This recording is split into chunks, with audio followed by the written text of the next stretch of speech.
Thank you, everybody, for coming to the Aaron Torres Podcast YouTube page. If you could do me a quick favor, see that little subscribe button at the bottom of your screen? Go ahead, click that subscribe button. Really does help our channel grow, our audience grow, and I really do appreciate it more than you know. So click that subscribe button. Appreciate your support. Now, here's the video that you came here for.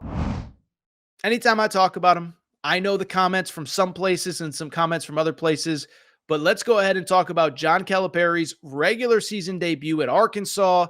The final score in this one from Bud Walton Arena: Arkansas 76, Lipscomb 60.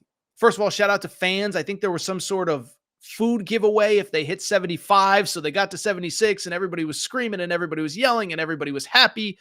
So congrats to Arkansas fans who got some free food out of the adventure.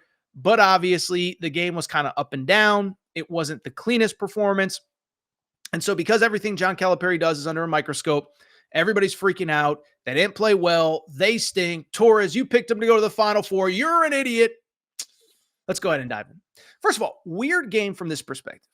It was both really close and really not close at all, right? So if you watch the game, and I'm thinking that if you're listening to this show at this point, you probably did. But it was kind of wild because Lipscomb was fine early. But as the game went on, Arkansas built up a nice big lead. And it was wild because 13 minutes left, they're up 15 points. Arkansas is up 55-40 with 13 minutes to go. You think it's going to be a 20-point victory, whatever. We probably wouldn't even talk about it on the show if that had happened. Then Arkansas immediately gives up a big run. I think it was like a 6-0 run, something like that. It ended up being overall a 16-5 run. Arkansas cuts the lead to, or Lipscomb cuts the lead 60-56. And all of a sudden you're like, is Cal going to lose this game? Then to his credit, Big Z hits a three. Zvonimir Visic hits a big three, then an and one. He goes on a personal 6-0 run, and Arkansas pulls away and gets the victory. But of course, because it was close in the second half, you had a lot of people, Cal sucks, Cal this, Cal that. Let's go ahead and dive in because I think there's some positives. I think there's some concerns, and I think there's certainly some things to work on with Arkansas getting set to play Baylor on Saturday. From the positive perspective, a couple things. One, Bill Self said it after the exhibition game the other week when Arkansas played Kansas. He said that's the best backcourt we'll see. They largely played like it on Wednesday night. DJ Wagner did not play particularly well, but Nelly Davis proved why he was the best player in the portal, according to some. I had him as a top 3, top 4 player in the portal.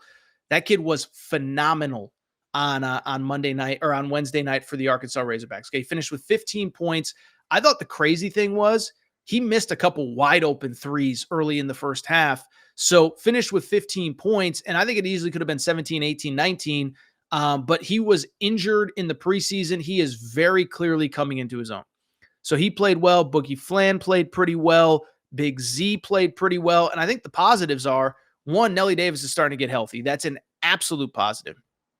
And then I think, two, beyond Nelly Davis getting healthy, the other thing that's important, Jonas Adu played a little bit. He was the transfer from Tennessee, really talented big man, didn't play in the preseason. He played for a couple stretches in that game. But that's going to be your starting 5, man, and you'll want him back. You'll want him healthy, especially going into Baylor. If you watch the game, you could tell he was nowhere near 100%. And so because of it, it's a positive that you took care of business. It really wasn't that close without your starting 5, man. So those are the positives. By the way, I thought Trevin Brazil, the only holdover from the Eric Musselman era, I thought he played really well. Confident, aggressive, running, jumping, blocking shots. I'm curious how Cal, figures out that 3-man rotation with him, with Big Z, with Jonas Adu. So those are the positives. There were a lot of positives, to be perfectly honest. There are some negatives as well. Listen, opening game, it's a game that you would like to have absolutely dominated like so many other teams did on opening night. But it's also worth noting, there are some concerns.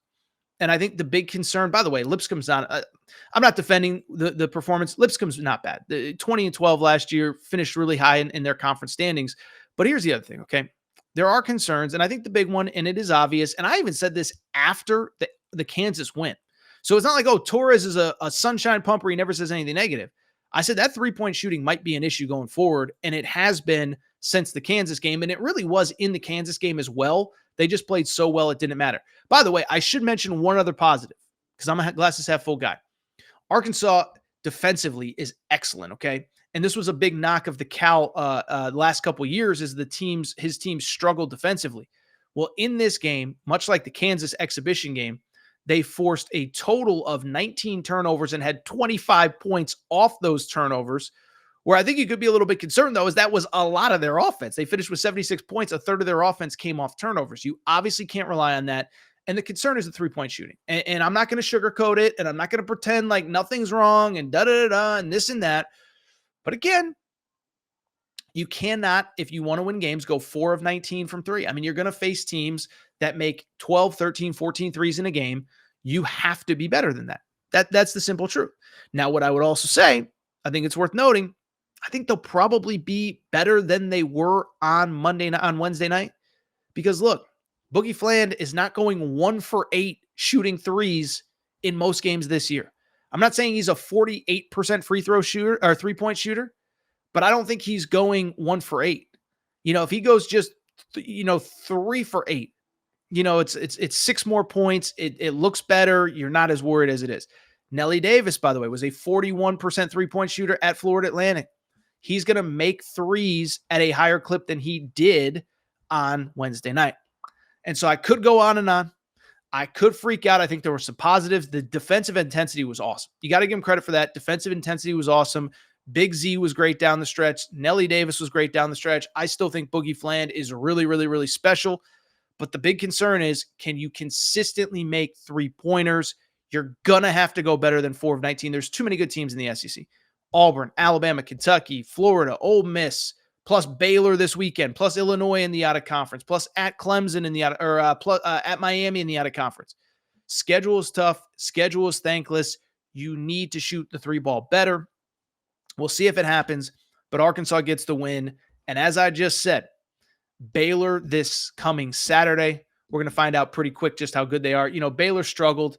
I don't believe that Baylor is as bad as they looked against Gonzaga. I think you'll get a much better effort kind of in your area of the country.